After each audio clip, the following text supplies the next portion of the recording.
Hardcore sports. Sunday in the zone.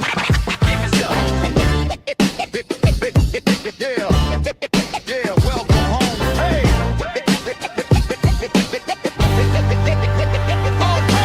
Mitch in the chair, steam on the coffee, breaking down tape, sleep looking car, sleep green in his notes, birds on his cap, talking about trenches, blitz, block, snap. Bo got a ring, West Coast breeze, stories from confetti still stuck in his sleeves. James C's black gold, whole town rides, Big C talk waves where the tide line slides. It's that Sunday morning podcast. Come on, turn it up loud. From the first hot take to the last cold crown. Mitch, Bo, James, Big C talk ball. Every call, every draw, every brawl, every ball. If you love this game, you know this sound. Hardcore sports, we run this town. Oh yeah. Mitch say Philly fly, Bo say skyline. James pull stats right off the sideline. Big C laugh, talk speed on the seam. Whole squad argue same love, one dream. Red zone rush, fourth down hush. Overtime talk, heart rate crush. From east to the west, down coast to steel. It's a barbershop talk, just mics, just real. Sunday morning podcast. Oh, turn it up loud. From the first hot take to the last cold crowd. Mitch, Bo, James, Big C talk ball. Every call, every draw, every brawl, every brawl. If you love this game, you know this sound. Hardcore sports, we run this town. Oh yeah. Call in, tap in, let the takes fly. We debate, celebrate, ride or die. Same gridiron, 4 different views, one game, one love, that's hard. It's that Sunday morning podcast. Oh, turn it up loud. From the first hot take to the last cold crowd. Mitch, Bo, James, Big C talk ball. Every call, every call, every draw, every ball. If you love this game, you know this sound. Hardcore sports, we run this town. Hardcore.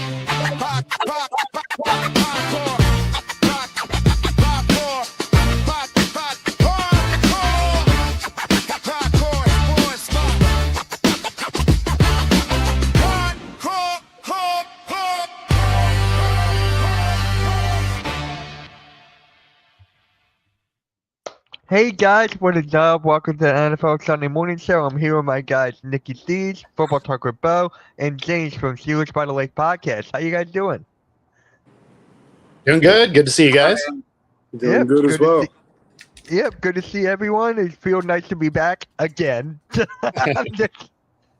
Yeah, I was watching you guys as I was out to eat again, eating a pancake. So there you go, James.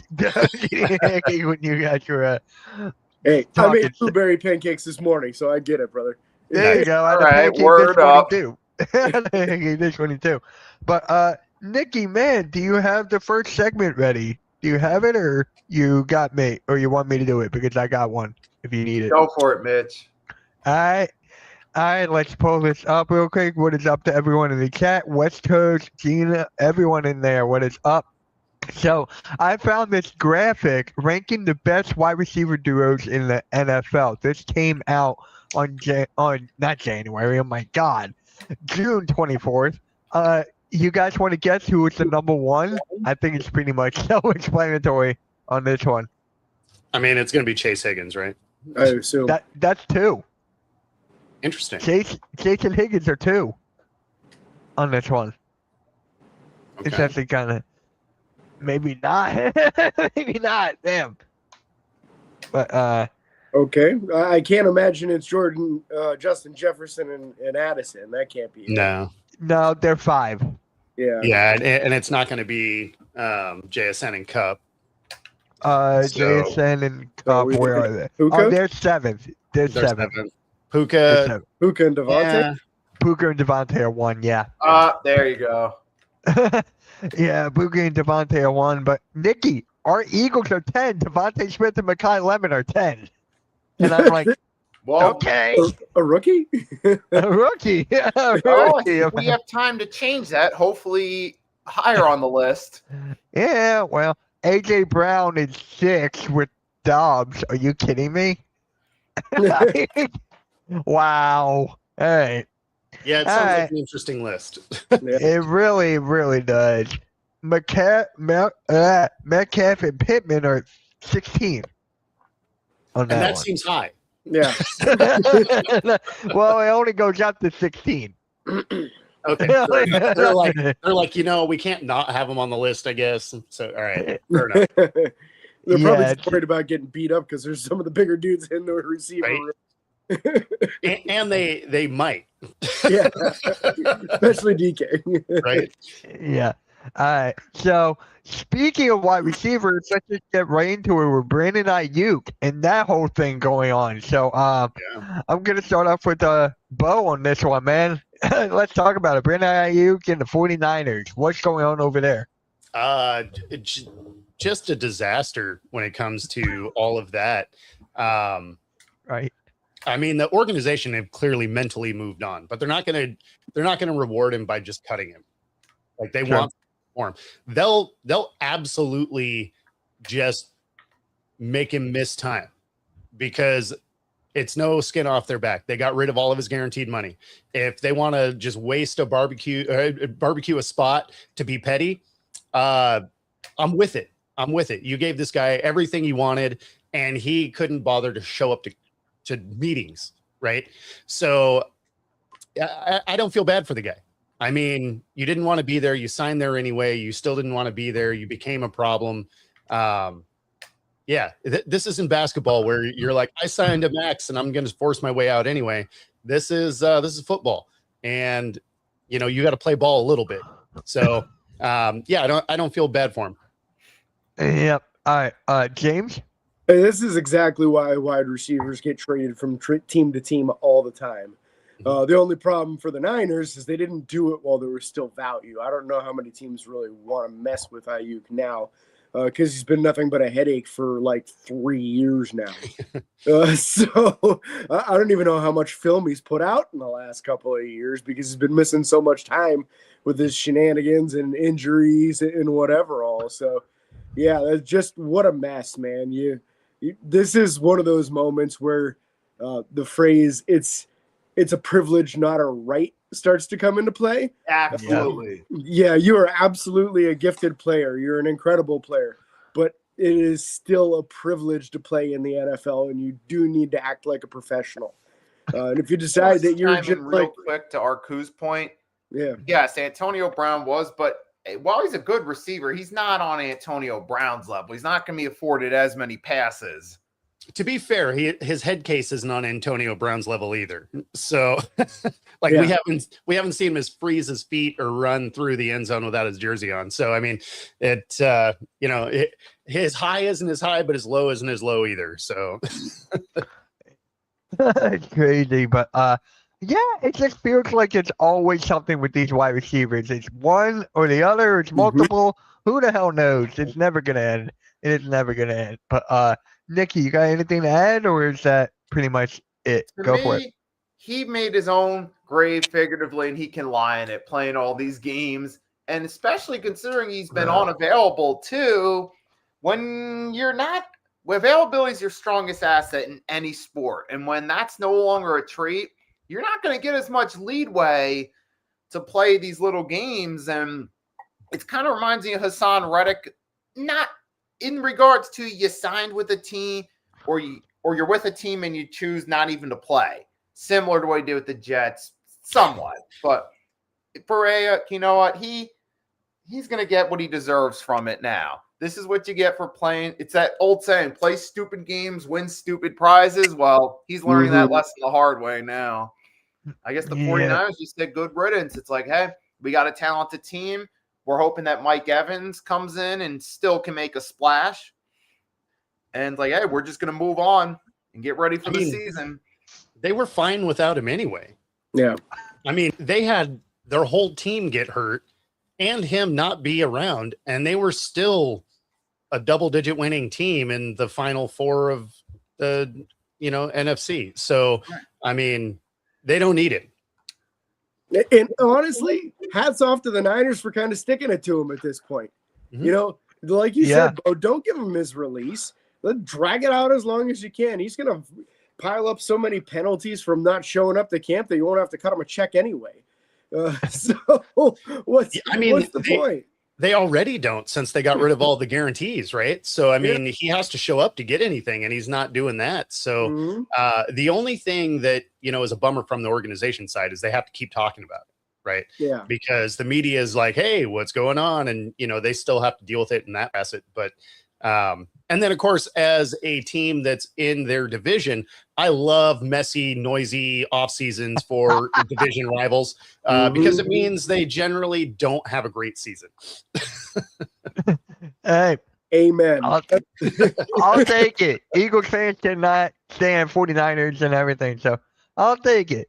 All right. So next up, this kind of caught me off guard a little bit. I don't know why, but Kyle Pitts reaching an agreement on a 3 years, $54 million contract. I'm guessing they're banking on potential on this one. So, James, let's start off with you on this one. I mean, it's always been, can he reach that potential of what he is? Right. He's an incredible athlete. He's a great receiver. He just hasn't put the numbers up yet. And you have to feel like a lot of that has to do with just not having a talented enough room around him. Like, who's been throwing him the ball so far as a professional football player? It's not been pretty down there.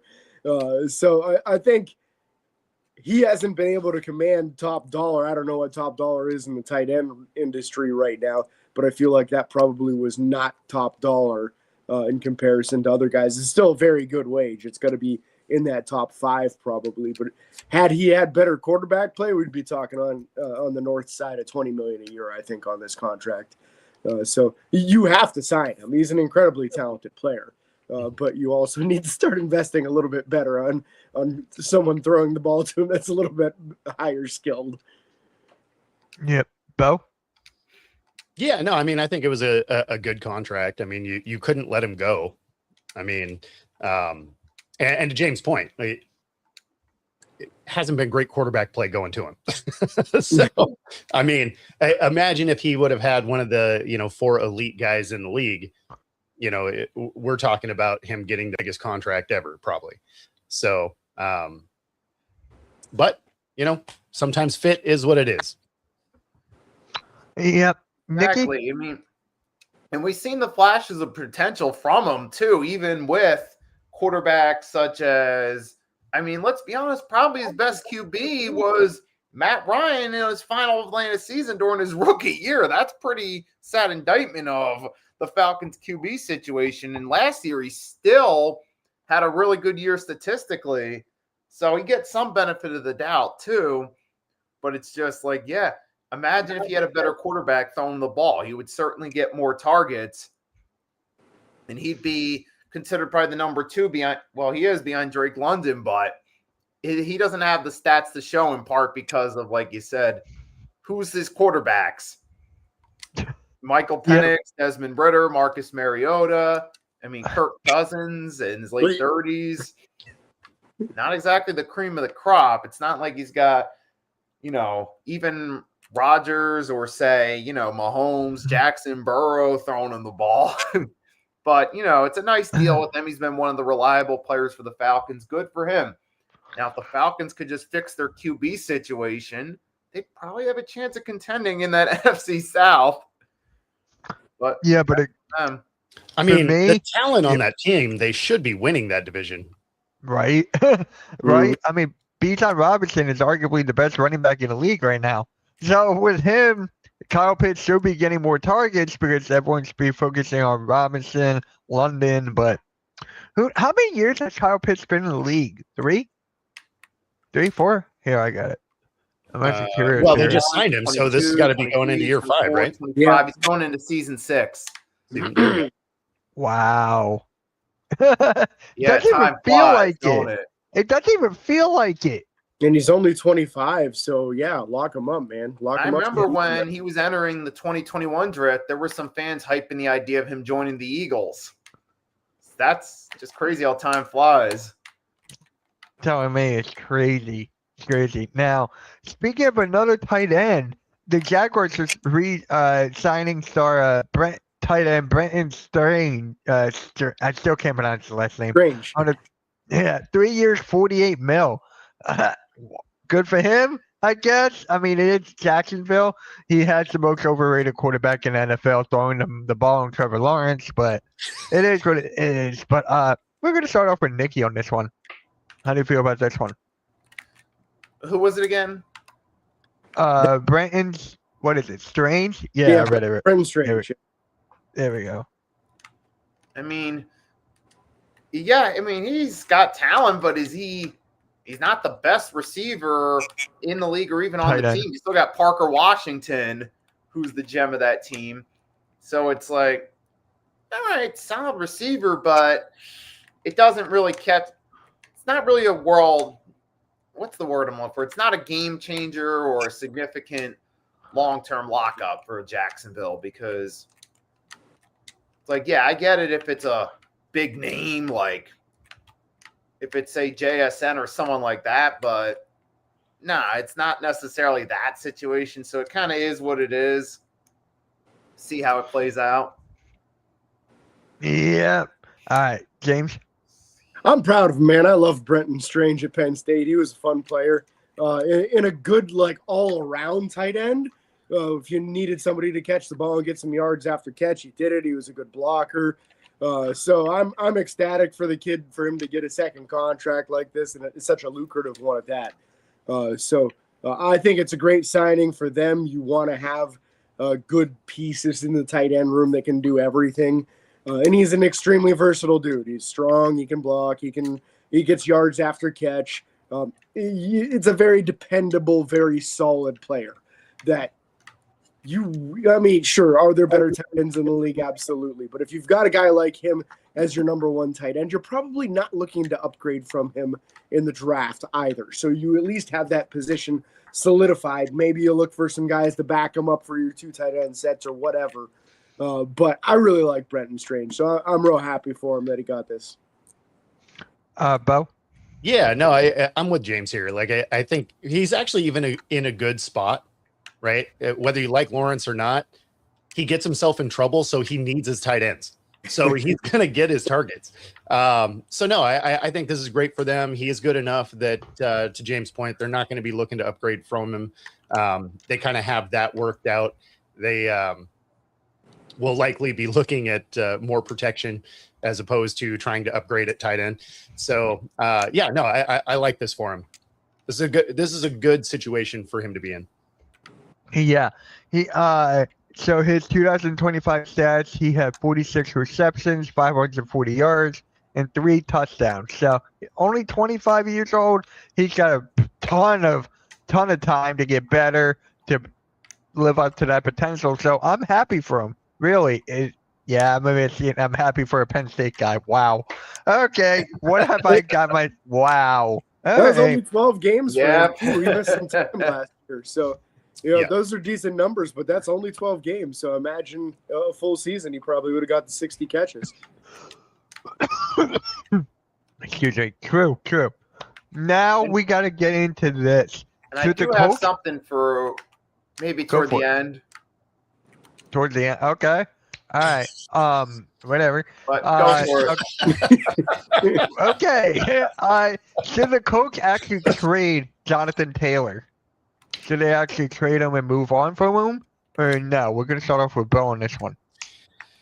I mean, why would you? Like, you were crushing the league until Danny got hurt, right? So, I mean, I don't know why you would blow this thing up when an injury is what derailed the thing. Yeah. So, no, I wouldn't be looking to trade him right now. I would look to run this thing back and see if you can keep everybody healthy. Because, I mean, as soon as they got Daniel Jones, they were beating everybody. And then as soon as he went down, it was over at that point. But not too many teams recover from losing their starting quarterback. So there's that. And don't get me wrong, it feels weird saying that Daniel Jones was crushing it. It sounded weird just coming out of my mouth. But I mean, when you look at the results of that team over those first 11 games, I mean, they were lighting it up. Yep. James? It's my turn to say it. I agree with Bo on this. Absolutely not. Do not get rid of Jonathan Taylor.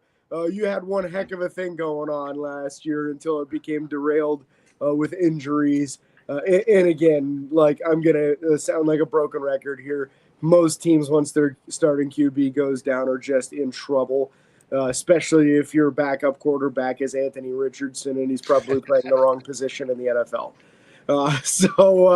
Yeah, you hang on to him because he's an extremely valuable piece to your team. And if you ship him out of there, you're just saying, okay, I guess we're rebuilding and we're giving up on next season. And that doesn't seem like that's the right thing to do when you just paid your number one wide receiver and you finally had success on offense for like the first 8 weeks last year.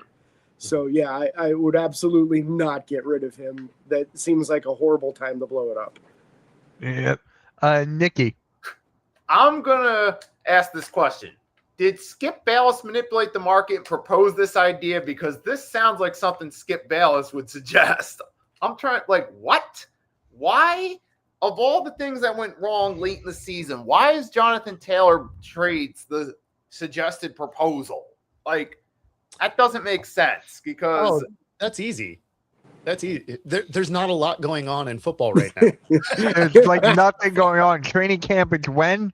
In 3 weeks? Well, Yeah, I mean, and the OTA rookie mini camps are mostly, wrapping up. And so this is just their football segment needs some content, and you can only talk about Sorsby so much. Right. that's just I was trying to avoid that as much as possible. Like, See, I didn't want to talk about him. I didn't want to talk about who was that? Arnold? Terry and Arnold? No. Who got arrested? I didn't want to talk about that. So I'm like, you can't skip Sorsby too much, though, because the CFL just posted a thing saying you will not play in our league. Mm-hmm. oh, wow. Just I didn't straight even up, know like, that. we are not going to allow you to do it. Not only is he bad at gambling and getting away with it, he's got like the worst poker face of all time. Right. Because he got a judge to actually say he could play college football this year. And he said, nah, I'm going to see if I can get away with no punishment at all. And then he gets barred from all the professional leagues basically for the upcoming season. So I think it's hilarious because he could have just said, okay, 2-game suspension is kind of a light slap on the wrist. I'll just suck it up and take that and play. But nope.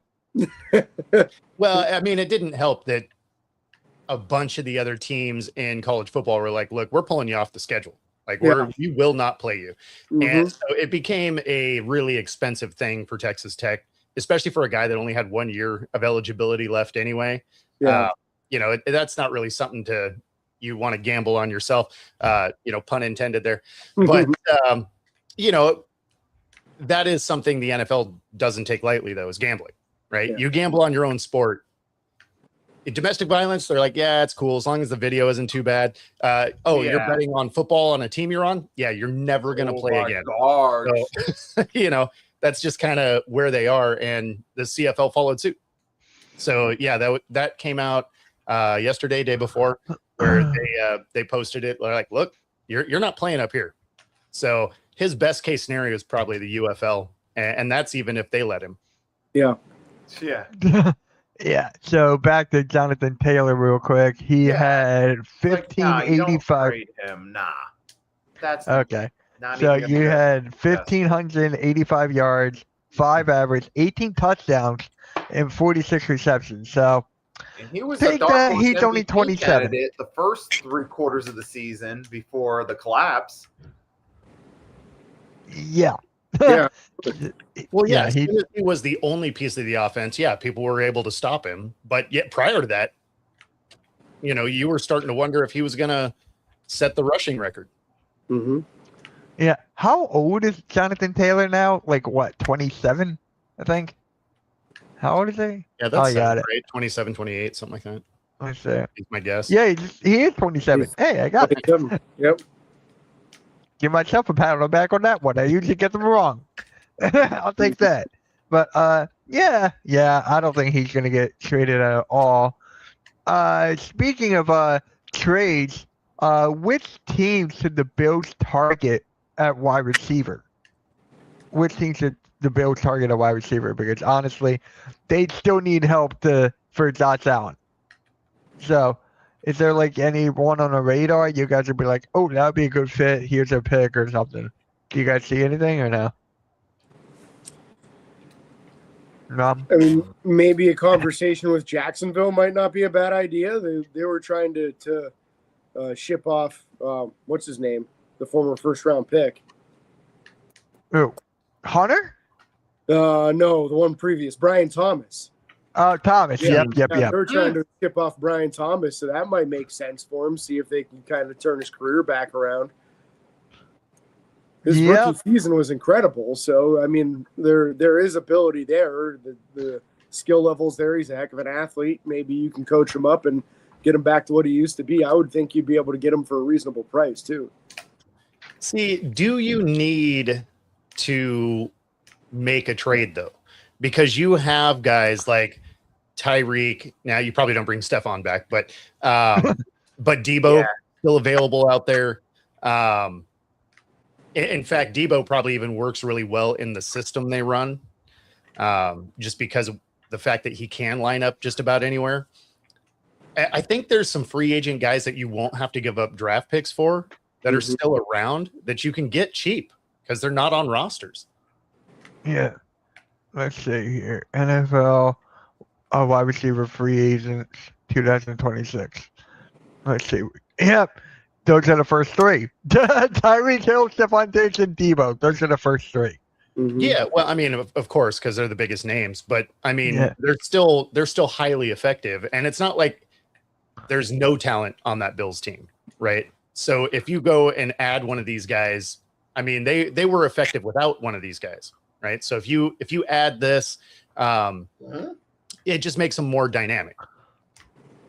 Yeah, I'm trying to find any other wide receivers so far. Those are the only three that I've seen. So, well, the drop off after that is significant, but yeah, you only need one of them, right? So you just you really want to get that upgrade. You got to just take your chances on someone. But here's the thing, right? How long is the Buffalo Bills not giving Josh Allen the proper help at wide receiver? Like, there's only one target. We've seen it happen over and over and over again. But Buffalo, you got to make some sort of change. Got to do it at some point, right? I mean, if you want to win, yeah. Right? It's the difference between them taking that next step and not taking it is giving him some actual real weapons. You know, Josh can't do it all himself. I mean, Cook made some big jumps in being a huge contributor for them last year, but you've got to get more out of that wide receiver room. Otherwise, he's just going to get forced into scrambling 24/7, and then eventually injuries are going to happen. For sure. And that's actually why I like Debo out of the guys that are still available. Is because he can run all types of things that are also down low, right? Like he can run things out of the backfield. So he can be a distraction that pulls defenders away from Josh Allen. So even if he has to do something where the play is going away from Debo, I think that would actually be a great fit for them. And again, you know, you're going to get him for cheap comparatively. Yeah. I'm looking at the depth chart right now. You got DJ Moore, Khalil Shakir, Joshua Palmer, and their tight end is Dalton Kincaid. Like, I love Kincaid. I love James Cook. But the wide receiver, DJ Moore, I mean, really? He's their wide receiver one. I feel like you can do a lot better than that. Yeah, that was a good move. I mean, they could also, if you wanted to add a tight end, I think Jonnu Smith is still floating around out there too, which would also be a cheap free agent. Oh yeah. Good idea. I mean, did Buffalo just have like an open window this past season and then it just crumbled again? I mean, it's just like they haven't really done anything with Josh. If I'm Josh Allen, I feel kind of like pissed off a little bit. Like, these are the guys you're giving me here. How much work do I have to put in? And well, I mean, when you look over the last 5 years, he's been 90% of their scoring. Right. Which lets you know, even though they had a dynamic running game, soon as he wasn't special, it evaporated. Like, so, I mean, it's interesting that they just can't seem to figure any of those things out. Yeah. and Josh Allen is 30. He just turned 30. Mhm. So I'm like, ugh, how many more years does Josh Allen have left? I mean, he's not like I don't know, like Tom Brady who could play for a long time. I can't see Josh Allen playing for like another 10 years. I can't. Josh Allen probably can. I'm going to go with Joe Burrow can't because he gets murdered every game. I feel like every single show we do, we just take a dig at Joe Burrow every single time. Hey, that's not a dig at Joe Burrow. Joe Burrow is great. That organization Jason, yeah. is laughable. Their Right. offensive line is screwed up. It's the front office. Mhm. Yeah, and the defense. I mean, it's basically like driving a Ferrari into a mobile home park. Like, like, yeah, I spent all my money right here. Oh my living God. But yeah, like I feel bad. But Nikki, is there like anything else for the Josh Allen and the Bills or pretty You guys much? pretty much hit the main guys that could actually really give them a spark. Yeah, there's nothing left. I'm trying to figure sometimes out. you There's never know. nothing. There could be a receiver out there that might not Wait, be didn't high they value, but if you draft- put them in the Buffalo system, they could pan out. But in order for that to happen, you got to sign the right one, and that's like a Didn't the one out Bills of like draft whatever a wide chance. receiver? Tyler Bell in the fourth round, Mitch. Oh, okay, thank you. I'm like, Yeah. wait, didn't they draft someone? So They I'm did. like, there's something, but But again, Not it's a really, fourth round pick. So your free I know. agency big acquisition is DJ Moore, and then your big draft pick to help him out is a fourth round wide receiver. At a certain point in time, Josh Allen's going to get sick of this. He's going to look at it and say, really? You're not making an honest effort to give me weapons here. It's like what Joe Burrow's got to be looking at with his front office, with his protection. Like, the best you can do is late round draft picks for the offensive line for me? Really? Like, year after year, you just refuse to protect me? That's how Josh Allen's got to be feeling with his weapons, man. Like, yeah, come on. Make a real investment, and he'll make a run. yeah. And a friend of mine on his podcast, he had Josh Allen number 1 in the NFL quarterbacks, and I'm like, there's gonna be Mahomes whenever someone else. Mahomes is way too high, but my point is, with someone of that stature, with someone that good, like you need help here. He can only do as much. Does Buffalo have a good offensive line? They're decent. They're Yeah, decent. Yeah. they're not bad. Yeah, it's Yeah. it's kind of it's like an above average. So like it's not elite or anything, but you could make the argument it's probably somewhere in the 10 to 12 range as far as a unit, Mhm. which is good enough. Like that's Yeah. good enough to win you a lot of games. Yeah. All right. Nikki, let's do your segment that you can't wait to do, and then we'll do a trivia and we'll be done. All right. So I saw an interesting list from IG. It was from the old head listing the top 10 running backs of all time. There was the Okay. top 10, then there's 3 honorable mentions. Anybody want to guess who's number 1? I'll give you a hint. It's old school. So Jim Brown. wait. I'm gonna go with OJ. A little bit before then. Oh, okay. Is it Jim Brown? Yep. There we go. I kind of had a feeling it was either Jim Brown or I can't believe I'm going to say this, but Bo Jackson. Like Bo Jackson's always on the top of the list for me. Well, it Uh, depends on what it is they're grading on, right? Like if they're grading Yeah. on talent, then yeah, Bo Jackson's always there. If you're grading on stats and stuff, then he's never there because he just didn't play long enough. Yeah, I but- think they're going off a combo of like stats, longevity. Yeah, I figured. I figured because you had old guys in there, which is why I threw OJ right because then you had the Mhm. rushing leader for a while. So Yep. Actually, he's number who's- 8 on this list. Number OJ. eight? Who? okay. Wait, who is? OJ's number Jason's- 8. They got Eric Okay. Dickerson on this list. Yep. They want to guess where he's at. I'll give you a hint. He's kind of the middle of the list. Like 6, maybe. Yep, I was gonna actually say- he is 6. I was Nice. going to say 6'7", but Oh man, I had to. Nikki set me up for that. I had to. I feel like you have to have Adrian Peterson and Barry Mhm. Sanders both on there. Yep. One of them is higher on the list, the other's in the lower top 10. What about Emmitt Smith? Yep. He could be. He's gotta be there, right? Yes. What was he, like 2? Little bit lower. They got Barry 4? Sanders too. 4 is correct. Yep. Barry Sanders is number 3. Oh, Oh wow. Then who's 2? I mean, so where is Walter Payton then? there we Oh, go. you just segued right into There we it, go. Bo. Walter number Payton's 2? And I feel like we just nailed all 10 right there. Yeah, we pretty much did. Unless I'm forgetting somebody. No? And you're actually going to be you might be a little bit surprised who was ranked number 10. I have a feeling, but I might be wrong here. LaDainian Tomlinson? Tomlinson's number That's good. 7, but it is a Hey, newer, okay. it's like late 20th, early 21st century star back. What about Jerome Bettis? Actually, he's not on there. Yeah, Ooh. that makes sense. Yeah. The bus is not there. I'm trying to think who else now. You already said What about Peterson. Marshall Falk? Number Ooh, that's- 10, yes. There we go. Yeah. Falk is 10?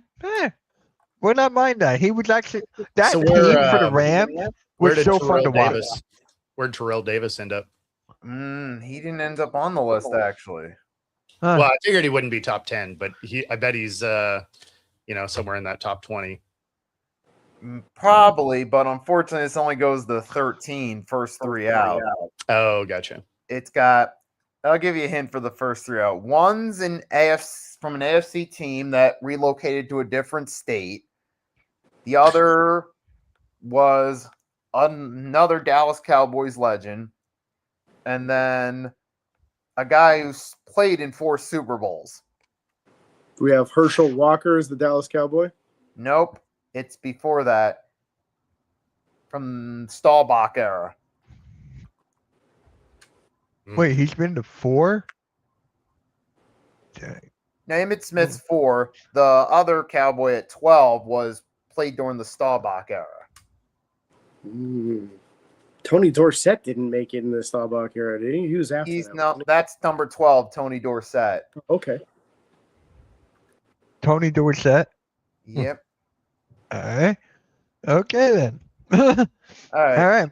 I'll So give you the can whole list. Yeah, give me the 13, whole Thurman list. Thomas, 12, Tony Dorsett, 11, Earl Campbell, 10, Marshall Falk, 9, AP, 8, OJ, 7, LT, 6, Dickerson, 5, Gale Sayers, 4, Emmett, 3, Barry, 2, Walter Payton, and Jim Brown, number 1. Sayers, yeah, didn't get that one. Yeah. It didn't even pop in my head. Whenever I hear of Jim Brown's name, it makes me think of Ernie Davis every single time. And I'm like, damn, if Ernie Davis had a whole career, he would be up there. I feel like, damn. I feel like there's a lot of players that you could make that argument for. Yeah. Yeah. Well, it's from my favorite movie, The Express. So whenever I watch it, I'm like, oh, yep. Yep. Damn. And one of my favorite underrated actors, too. So, all right, let's close it out with trivia, and then hopefully next week. Oh, yeah. I don't even think. You guys available for next week? It is July 4th weekend. I mean, we don't need to do a show next week. We can just skip it. If you guys are available, we'll do it. If not, we'll just skip. I'm gonna go with let's not, because I'm gonna be home super late. So yeah, we'll skip next week. Skip next week, and then we'll come back the following week. So I think we should do that. Give everyone a break, and then continue my pattern. Be here 1 week, not the next. Be here 1 week, not the next. We'll continue that pattern. Look at you being a part timer. Yeah, I like it. I like it right now. All right, let's get into trivia, and then we're gonna head on out. Who holds the NFL record for most career interceptions? Rod Woodson, Ed Reed, Paul Krause, or Ronnie Law? Is it Paul Krause? It is Paul Krause, 81.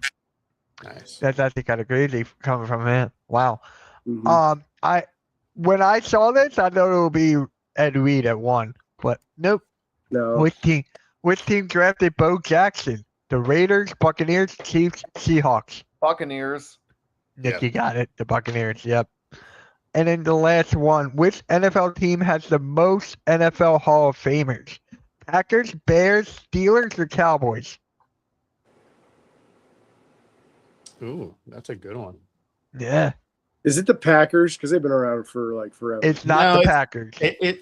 I want to say it's like the Steelers. I can't imagine. I mean, it's probably the Cowboys just cause, but It's not even the Cowboys. oh wow, It's the Bears. I Oh, think they had like 39 or something.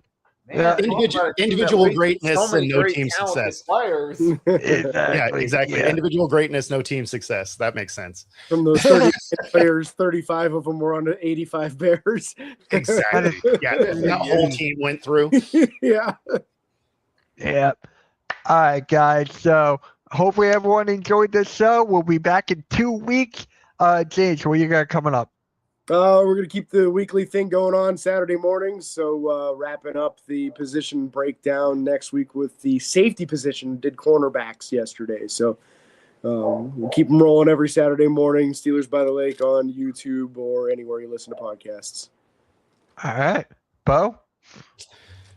Man, just all over the place. My normal daily show, gonna be at all the Storm games and arena, and gonna also be covering our celebrity all-star baseball classic.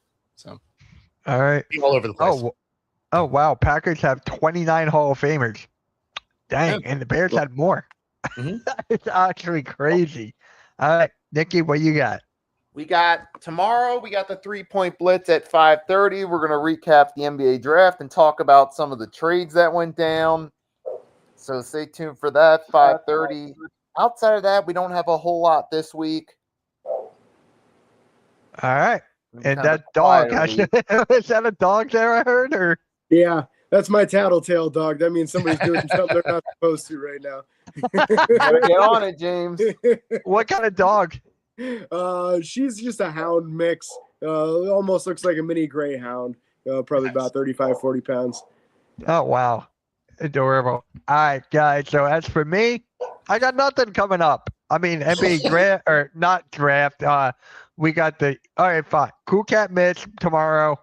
NBA free agency Tuesday. Pick and roll Wednesday. That's pretty much it.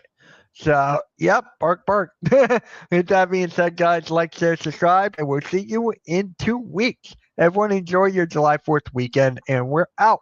Go Birds.